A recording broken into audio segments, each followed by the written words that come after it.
大家好，我係小二班11號梁明天。我今日會解釋一條應用題。我哋會利用解題5部曲嚟解答以下呢一條問題嘅。花店原有康乃馨258支，每8支就裝束成1束。母親節前夕有客人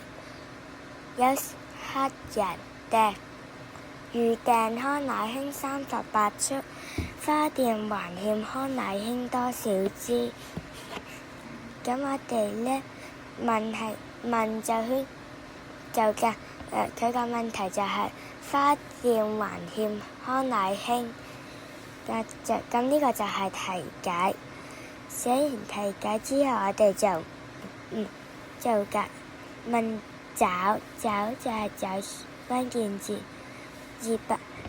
康乃馨有258支，每8支呢就裝成1束。同埋而家有38位客人要38束。咁而家我哋跟住就用法啦，即係用咩法呢？咁我哋嘅列式呢就會寫8乘38減258除8。咁跟住我哋就寫埋個答案，因為個列式即係計。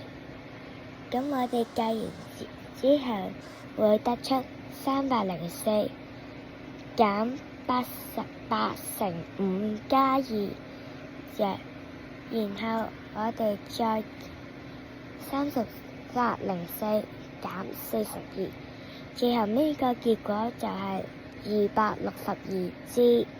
我今日分享就嚟到呢度，多謝大家。